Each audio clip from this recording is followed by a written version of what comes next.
But who better than me? Ladies and gentlemen, welcome back to the channel and welcome back to Bass Talks, the live version with your boy, Bass the Kid.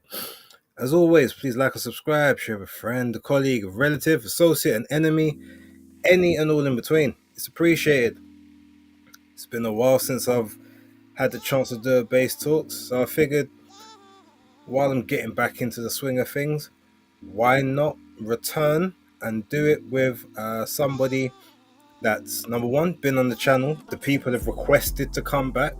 Number two, was a great chat, great interview, and someone that I can vibe with, get the ring rust off, as they say.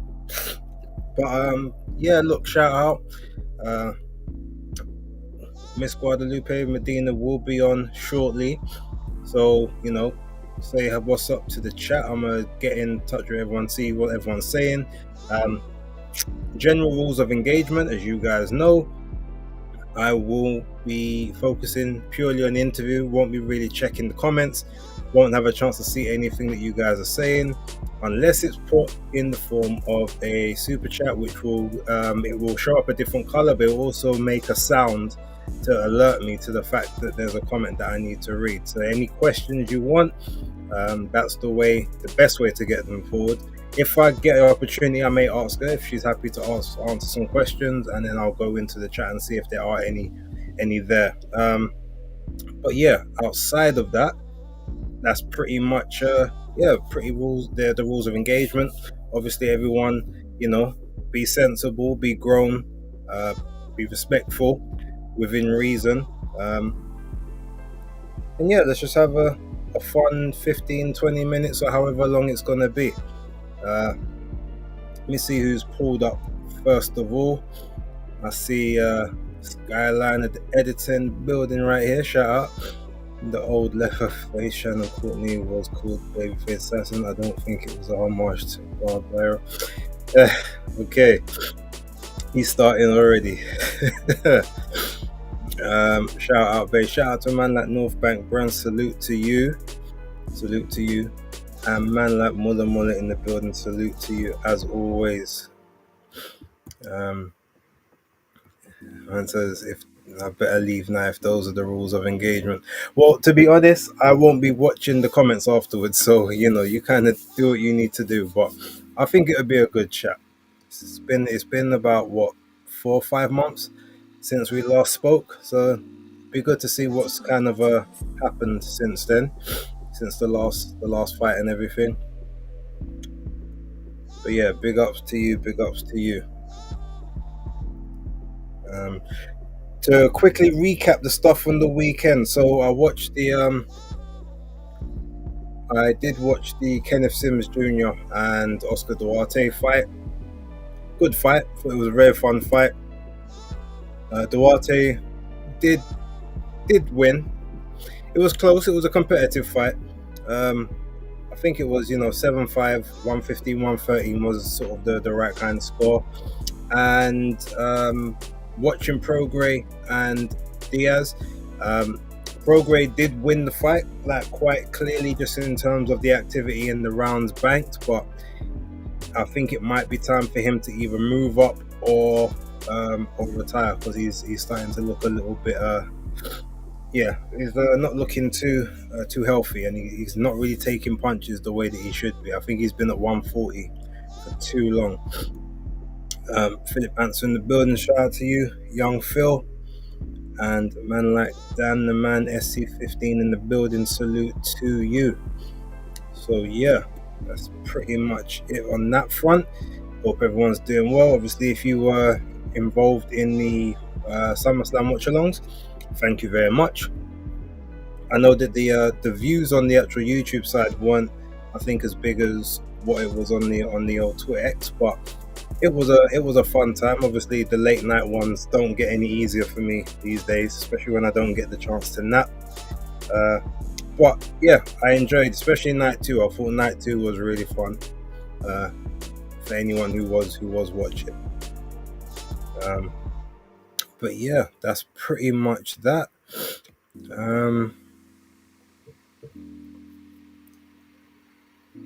just double check something while I'm here.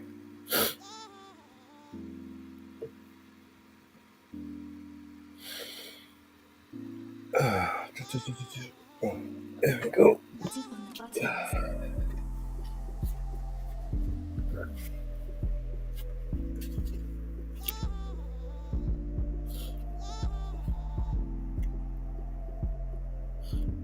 There should also tomorrow evening. We might actually have a casual stream tomorrow evening, or we might have another base talks. But there will definitely be content tomorrow. Maybe even an actual video. I've got some. I've managed to get my schedule kind of lined up. So yeah, there might be two things tomorrow. Who knows? Um, yeah, so just sort of wait on that. But we'll definitely get something put in for the evening. Maybe something during the day. Let's just see how it all plays out. But yeah, just obviously thank you to everyone who's rocked up, who's here now. Thank you to everyone who's been here from the start, all the newcomers, and everyone who's had to be very patient over the last 2 to 3 weeks while I've been sorting out a few more personal things. There's some more personal things to sort out, some movements that's going to be happening. So yeah, there might be a slight period where we go not quiet, but where we just a little bit more limited in time. But yeah, that won't last for very long. But we'll stay consistent and we'll make sure that we get a decent amount of content coming through. And then didn't you say there'd be? Yeah, we'll get there, but that will be sort of later on down the line, probably next week or the week after. Right, but okay, and we're starting at just the right time because we're just about to fade out. But the guest of honor is here, ladies and gentlemen. So in the chat, if you guys can put all of your emojis, the clap emojis, the party emojis, let's give a very warm welcome once again for the lovely, as she says, babyface assassin herself, Miss Guadalupe Medina. And hello to you. Oh, hi. How are you keeping? I genuinely want to ask you, like, how are you? Because I know that, when you're in the gym, having to now make weight and all the grueling training sessions, it gets a lot. So I genuinely want to know, how are you? Good. Weight's been coming down pretty easy. We still have around 11 pounds to go, which is kind of like the trajectory we were trying to go for, like do 5 pounds and then the remaining five during the last week. But yeah, everything's been going great. Finishing touches in camp, and yeah, I'm more than excited to be right back into the ring. Good stuff, good stuff. So tell me, with your weight cuts, so I think last time, did you say that you normally walk around like sort of 122ish, so you kind of have to drop like 17? Is it something like that? Yeah, I walk around like 120, 121. How That's do like you, my walk around weight. Yeah. how do you find it? Like, because I know some people obviously they try and maintain a lot closer to their fight weight, and then others really just manipulate that water and crash down. What do you think is like the best process for you? Honestly, for me, I think it's obviously meal prepping. I have my own guy for that, Champ Meal Prep. So shout out to him. He counts my carbs, counts my macros, makes sure everything is well aligned. So all I have to worry about is propping that thing into the microwave and eating.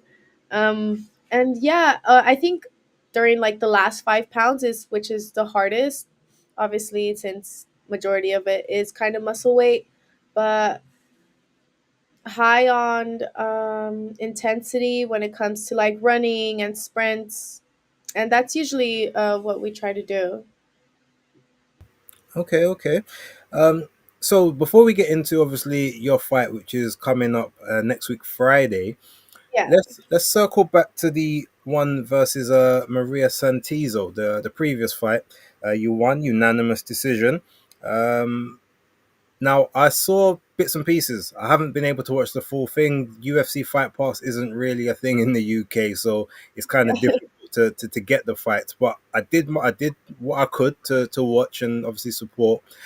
Just kind of let me know, how did you feel in that fight, and sort of, I guess, what were you working on from like the training camp that you was able to implement?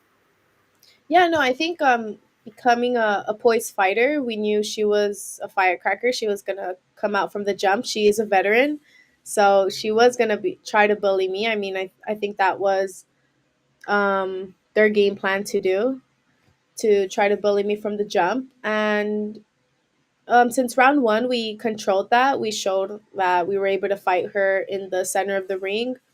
As the round started accounting, we just started growing and like picking our shots. Round five, I believe, was when I gave her an 8 count. I dropped her. So yeah, and I feel like that was kind of like the thing that kind of changed the story of the fight after that like drop. Now, while I didn't see the entire fight, like I said, I saw some highlights of it, but I had to go and do my research, obviously, to try and show my respect to you. So I looked at the scorecards, right? So on one scorecard, you've totally dominated. It's like 80-71. So you've dropped her. But then the others is like 77-74, which is basically 5 rounds to 3. So very close. And then the other Yeah. one is like 76-75. So there's going to give it a draw if you didn't get that the drop in the eighth. Like, obviously you're in the fight, so you not necessarily keeping a mental scorecard in your head, and your team are telling you, look, you're doing well, but keep, do this, do that, or whatever. But did you see it to be that much of a disparity between the judges and what happened?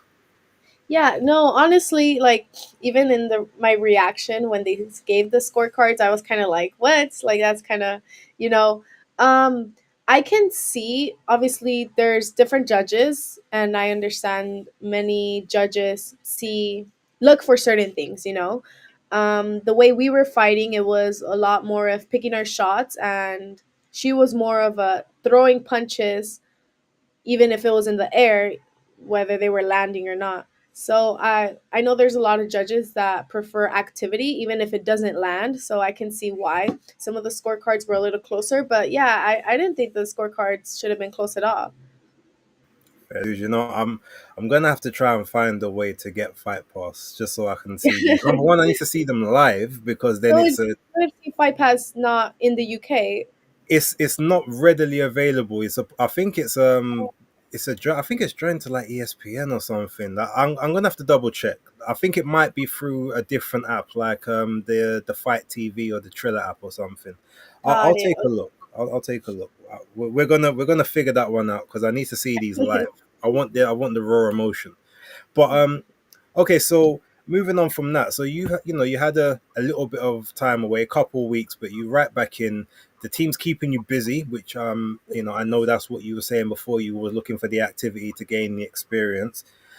Now you've got Ruby Gutierrez, Hmm. 5-2-1. I think the record is. So, what do you know about her first of all, and sort of how excited are you to take on this next test? Yeah, no, I mean, anytime you fight a Mexican fighter, it's gonna be it's gonna be a fight. These are the types of fighters that push you to that next level. She has a lot of heart. She comes to fight. I did watch her last fight. It was a really good fight. It was back and forth action. So yeah, I think it's gonna be a really great fight and a really great turnout. And in terms of like the preparation for this fight, is it has it been different this camp to like the previous one, or where you sort of like just add more things on, or do you almost be in a camp which is almost just like a continuation from one to the other, like it's just a steady progression overall, or do you train specifically for certain things? Yeah, no, obviously for each camp we train specifically for the fighter. She does have a lot of similar tendencies from my last opponent, so we did keep a lot of the things the same, but as well we did changes, overlooked my fight, see what I messed up on, see what needed to be corrected so we can do it for this fight as well. And I appreciate if you don't want to tell me this, you can quite tell me no comment. But you said you looked on the last fights, looked at stuff Yeah. that maybe you needed to correct, you didn't do well. Have you got any examples of things that they've told you got to tighten up on in this one? Yeah, no, I'm very open when it comes to that. Um, I think it was more of like the stepping back. I would step back, I would see it, I would roll, but I wouldn't come back. Right. Those are those are like the tiny things that can make a difference. If I would have rolled and came back with two or three punches, like, it can change a fight. So it was just very very small things that are fixable. So yeah. Okay. So in camp, like a lot of people, they've like, oh, the camp's the hardest part. It's the worst part of it. The fight's the favorite thing that people like to do.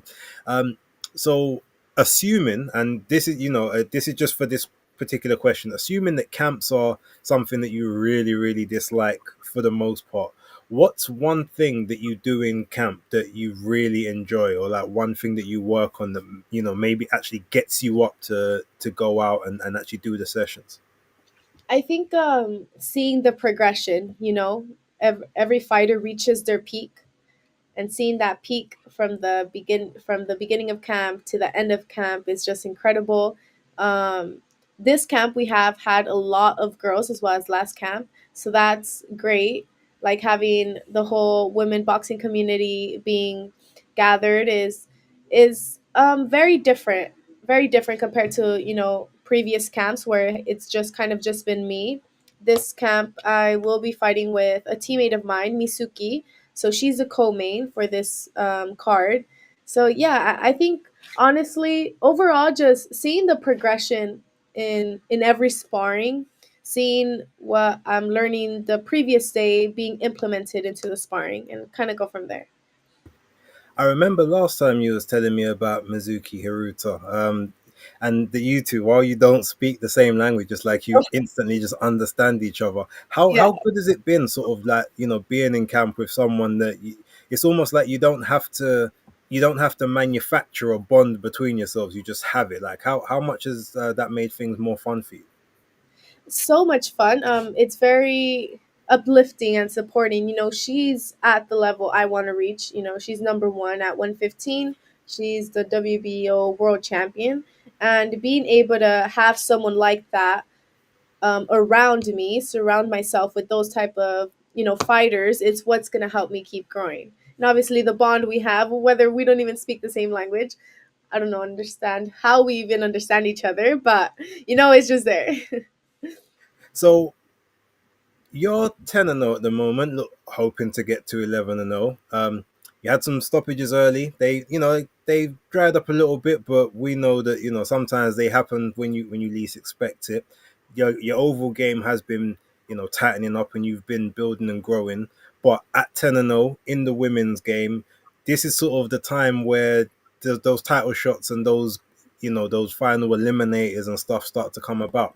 So I guess the question I want to ask is, after this one, are we looking for sort of an eliminator type fight, or are we still just in the building processes because you are so young and have got so much time left on your Yeah. hands? Yeah, no, this would be my last 8 rounder, and after this one would be for a title eliminator, and God willing, we get that world title shot by the beginning of next year. Okay, now you know me. I said this to you last time, and I'm gonna remain as difficult as it is because I want to ask you a lot, but I won't ask you what title you want to go for or what champions. I do know there's a couple vacant titles at the moment, but Yeah. what what we're gonna do is we're gonna save that for after this one when we get that Mhm. eliminator, because possibly, like I said, you might end up fighting for a vacant title if they haven't already been arranged. What I want to ask you, I guess, regarding this fight though, like how do you see the fight going, and I guess what do you think is maybe um, the one thing that you want people to remember, like when they watch this fight? Yeah, no, honestly, I think I have that itch from my last fight.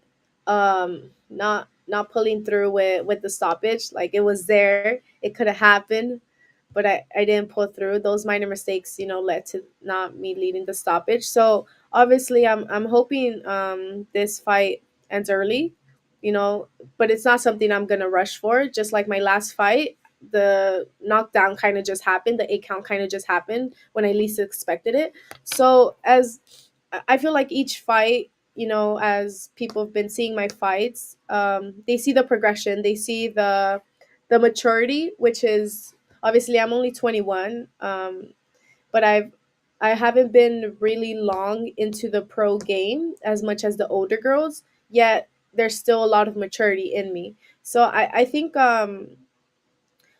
this fight is obviously gonna leave another statement. My last fight, I fought a veteran who also happened to fight the number one girl in my weight class. They went the distance. It was a unanimous decision. She didn't really do much to her. So having that knockdown kind of, gave me that little statement like, okay, like I know exactly where I'm at and like where I belong. So yeah, I'm hoping this fight obviously doesn't last the 8 rounds. Obviously, I feel like every fighter wants to say that, like, oh, I'm gonna knock him out, But at the end of the day, just overall show my progression from each fight, which I have been doing so. Okay, so I'm going to circle back to that in a moment.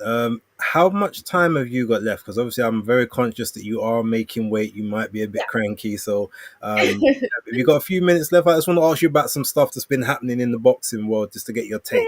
Yeah. Yeah. Okay. So, first things first. I know that you said last time you're a big fan of Caroline Dubois. Yes. She's trying to get a unification fight with Terry Harper at the moment, who's just signed to MVP. As you've seen, MVP. they've signed a lot of female talent. They've also signed a lot of what we'll call international talent, as well as American-based fighters. Now, you with your promotion, Tom Loeffler's been doing a great job with you, and you've been, like I said, active on UFC Plus. Have you had any?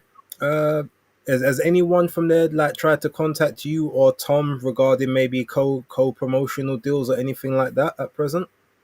No, actually, we were supposed to fight one of the girls they did sign. We were gonna move Is that up to Naomi 108. Bode? Yes, which Okay. is the sister of Yokasta. Mhm. That fight wasn't accepted, so we kind of just moved on from there. I think we're at the level where we're getting closer to the world title, so there isn't need for me to just move up weight class and fight her. Sure. Okay. Um, One thing I want to ask actually, and now funny because I asked Shannon Ryan this a few years back, and it looks like things have changed now. Now you are an OnlyFans sponsored athlete currently, Yes. and Mhm. there's a lot of athletes. Everyone from I know. What's in there? Errol Spence, sponsored by them at some point. Andy Ruiz. A lot of people have now sort of Shanika Johnson as well. Now, when I asked Shannon initially, she was like, it was, it's a great sort of platform for those people. But at the time, it still had a bit of a stigma to, the adult industry. Yeah. How comfortable were you sort of taking that kind of sponsorship, knowing sort of where the history was, even though they're trying to course correct and show that it's not necessarily for that. That's just what it's best known for. But how was there any sort of apprehension or decisions that you had to make regarding that and how it might possibly be perceived? Honestly, yeah. I mean, someone looks at OnlyFans from the jump, they're gonna be like, "Oh, like she does OnlyFans." I think it has a negative connotation to obviously their industry, and I understand why.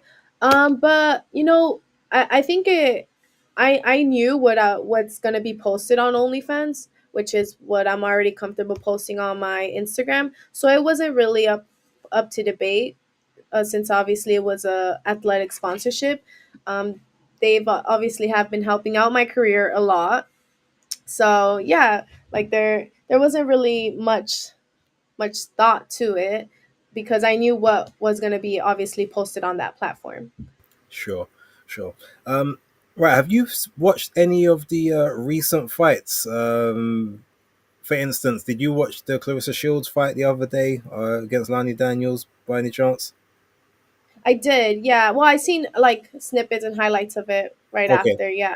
so I was going to ask, look, with regards to Clarissa, is a big, pretty consensus view that she is definitely sort of a top three woman, possibly of all time, one of the goats, as she likes to say. Um, but I want to get your opinion as an actual boxer, someone who's in a division where there is a very deep pool of talent and in and around that space as well. Um, Her being up at heavyweight slash light heavyweight, uh, with such a very thin pool of candidates at the moment, do you feel that something like that is currently almost hurting her legacy and her claim to be, the GOAT when there's just not opponents of a sufficient level in that, or at least not enough of them? Like, where do you kind of see that argument between like her and Katie and Amanda, and how that sort of marries up together? Yeah, no, her resume even in the amateurs has been impeccable. There's no denying that. But I feel like since there's not a lot of females or known females in her current weight class, it kind of makes it hard for other people to acknowledge that. But without a doubt, I think she's one of the greatest females that has been able to do it, and obviously um, a pioneer in women's boxing as well. Okay, couple weeks back now, also, obviously from Caroline, we saw Daniel Dubois, we saw Alexander Usyk. Did you happen to see that fight? Yes, I saw that. Yeah, I did see that live. Yeah. Okay, so a question for you. Initially, going into the fight, like, how did you see the fight playing out, and did it play out the way that you was expecting? No, not at all. I was actually rooting for Daniel. I thought it was honestly, I thought it was gonna be more of a chess match. I did think it was gonna go the distance, but I did not expect that at all. Yeah. What did you think of the second knockdown, the knockout shot, shall we say? How did that sort of resonate when you was watching it live? Like, I was watching it with my boyfriend and I was shocked. Like I couldn't believe it. Like it happened so fast. Yeah, it was kind of like in slow mo too. So it was hard seeing it, knowing that I was rooting for Daniel. Right, I get you. Okay, now, um, I'm gonna broach this part a little bit more sensitively, but there's a stigma around Daniel that when the going gets tough, he'll try and look for a way out. In this particular fight, me personally, I'm just giving you my opinion. I actually don't think that's the case. I legitimately do think that he was like knocked out. But in when you was watching it, and obviously someone coming from the background like that you have, where I just want to fight. Like, I'll get up and I'll. How do you look at that situation where he's down, and the perception is he could have got up and he chose to sit out the count? Like, what's your thoughts on that as a pro yourself? Yeah, no, I feel like there are times where you can get up and you choose not to get up, but in his case, I just thought he was out. Like, if he got up, he would have stumbled regardless, and the fight would have been stopped. So I don't think it was more of that he didn't want to fight anymore. It was just he was just out. He just happened to get hit really hard. Okay. Um, because we're in a bit of a quiet period now for boxing. Your fight's probably one of the few around this space that's actually taking place now. But there is one card on. It's actually on the day after yours. I don't know if you know much about what's going on, but Moses Atalma and Dillian White taking place in Riyadh on the 16th. You No, heard about no, that? no. Okay, so that's okay. I guess that doesn't translate because that's a very big card over here in the UK. But I can, Oh, fair enough. On the West Coast, is no one cares. We'll put that one out there. Okay. Do you know much of? Have you seen much of Moses Atalma by any chance? Machival. No, Moses Atalma, the heavyweight boxer, the prospect. He's like 20 years old. No, Never. 20. No, no. Okay. You might, all right. So you From the might U want to, as well? after your fight, you Yeah. might even want to go on the With this zone and fight? yeah, check that, Okay. or just go on YouTube and check out some highlights from Moses. He's labeled at the moment as the next big thing in heavyweight boxing, and they believe he's going to be like the heir apparent. Um, Oh, wow. I was going to ask you some questions there, but seeing as we don't know who he is yet, that's Yeah. fine.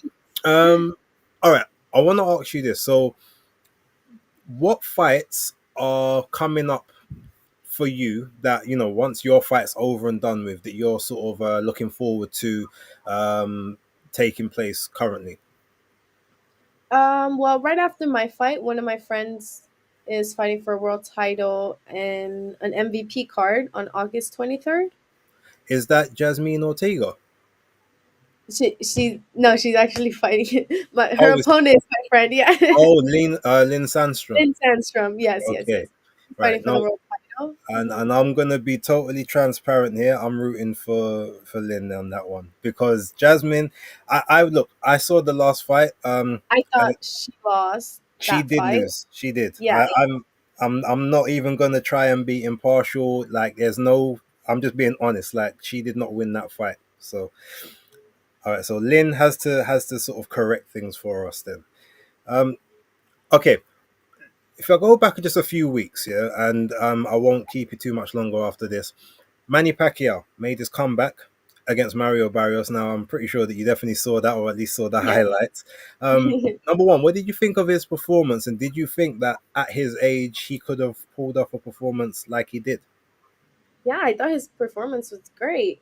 You know, I I don't think I have any.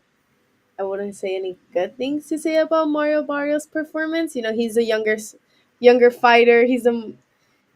Manny obviously is a very polished fighter, but at his age, fighting Mario Barrios, he's the world champion. You kind of question where that puts Mario Barrios after that performance. No, I'd say that's fair. Um, and did you feel like he got a draw? Do you feel that the draw was fair? Do you feel like that you can see how the draw happened, or do you feel like a lot of people who feel like no, that was just not an accurate representation of what happened? Yeah, no, I actually felt Manny won the fight and deserved the win. Um, but I can't see why they would have give it a draw. A lot of people did tune in if they want to run it back. I'm pretty sure they would like to run it back. But yeah, I didn't see anything that like any motivating factors that kind of gave Barrios the edge to deserve that draw. I felt like it was kind of more of a Manny being the one pushing the whole fight Mm. and connecting more. But yeah, Okay.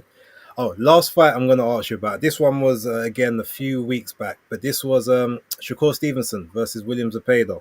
Now this was a fight where William was his mandatory for God knows how long. He was number one across the board, and yeah. everyone sort of believed that he would be the guy to push Shakur and sort of overwhelm him. What did you think of Shakur's performance, and do you feel like maybe he silenced some of the critics from some of the more lackluster performances or criticizable performances he's had recently? I thought that Cepeda was actually going to overwhelm him with the punches, but I feel like Stevenson kind of surprised everyone. He surprised me for sure. Like I didn't, he actually fought this fight. Like he sat there a couple times and banged it out. So that was very surprising to see because that's not something, he does. He's more of a boxer and being outside of the ring. Yeah, I feel like he surprised everyone, but he did say he wasn't going to do that again. So I guess we won't see that anymore. Oh, But well, that's it was a good fight to see though. Like this is a type of fight I feel like the fans deserved mm. than his Uh, previous fights. No, I'd agree with that. And I guess just the night before that, we had the all women's card for Madison Square Garden. I definitely know that you tuned into that on Yeah. Netflix. First off, I just want to know, who were your standout fighters, or the fights that you remember, the most memorable fights for you on that? And were there any? Is there anyone that maybe you didn't know that was on the card that now? Oh, okay, I'm either a fan of yours or you're now someone I'm watching for the future. Yeah, no, obviously tune into Shanika Johnson's fight. She did great. I thought it was a great fight. Her performance was amazing. Um, who else? Alicia Baumgartner. Obviously, I'm a big fan of Alicia. Mhm. So I don't think it was her best performance. She did have a pretty long layoff from her last fight, so I understand the ring rust. Who else fought? Tim Tim Bolt? Oh, Tam Tebow. Tam Tebow. Her. I've never seen her fight before. But she was a great fighter, and obviously I'm tuning into her fights now. I loved her performance. That was a great performance from her. Yeah. And who else fought I've that been night? watching her since the amateurs. Really? I heard about her and that She's southpaw from Canada, backhand right? she's got. Oh, Yeah, she's Canada. Canadian, Okay, yeah. Canadian.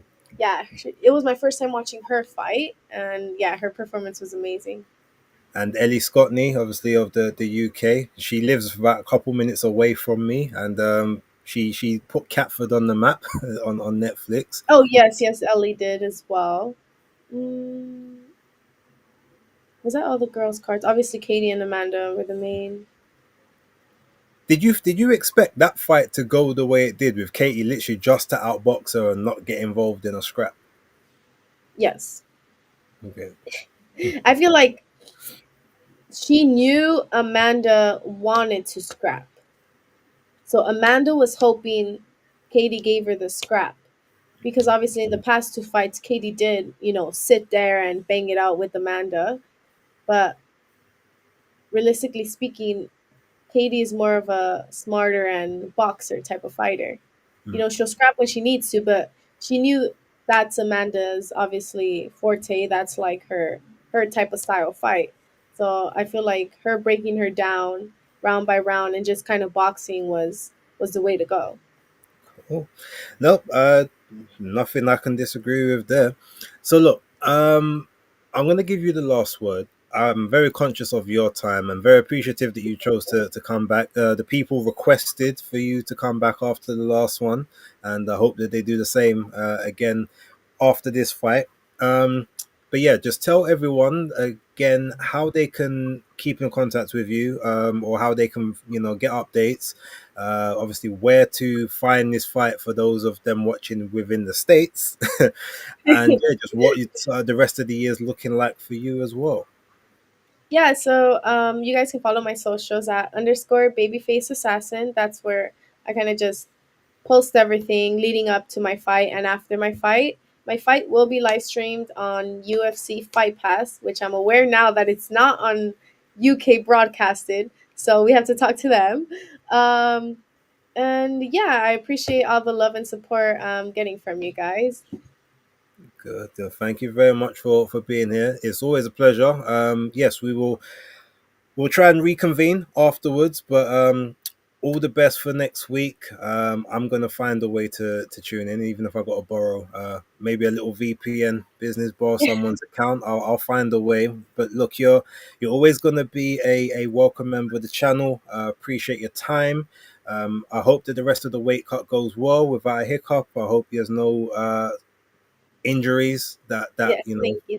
hamper your performance. And yeah, just go out there and kill it, and all the best. And yeah, hope you get the victory, and we'll check in afterwards. But yeah, Good. unless that's it, I hope yeah, have a great rest of your day. I guess it's nighttime over here, so we're Oh, getting to really? bed. Oh, okay. Yeah, it's after We're 10. like on the opposite. Pretty much. But yeah, no, look, enjoy the rest of your day, and we'll speak to you soon. Okay, Sounds good. Thank you. take Bye. care. All right, ladies and gentlemen, let me check a couple comments if there are any, and then we will get out of here. Let's do what we do and put on that ending music. If there's any comments from before, obviously, sorry, I appreciate you guys. Okay, we see all the claps and everything. Okay, Skyliner. Clarissa wants Katie Taylor's adulation and kudos from the boxing fraternity and fans. Um, Muller, she's 8 hours behind. Yes, indeed she is. It's 10 minutes past 2 over there right now. I think that's pretty much it. But yeah, look, ladies and gentlemen, thank you very much for tuning in. Great to speak to Guadalupe once again. I'm gonna try and get the access to the fight. I'm gonna have to see if I can get fight pass for all the previous bouts. But yeah, I appreciate everyone for tuning in. Philip, thank you very much for the kind words. I said it's good to get back in the swing of things. We're definitely going to keep it up. We're going to be a lot more active, like we need to be. But yeah, look. With that being said, I'm going to leave it there. Catch you all on the next one. And yeah, the time difference is treacherous. But until then, Mola, shout out to you. Everyone else, Philip, everyone in the chat, Skyliner, Star Fox, North Bank, and we'll catch you on the next one tomorrow. We will definitely have some content. So until then, peace. I don't care if you agree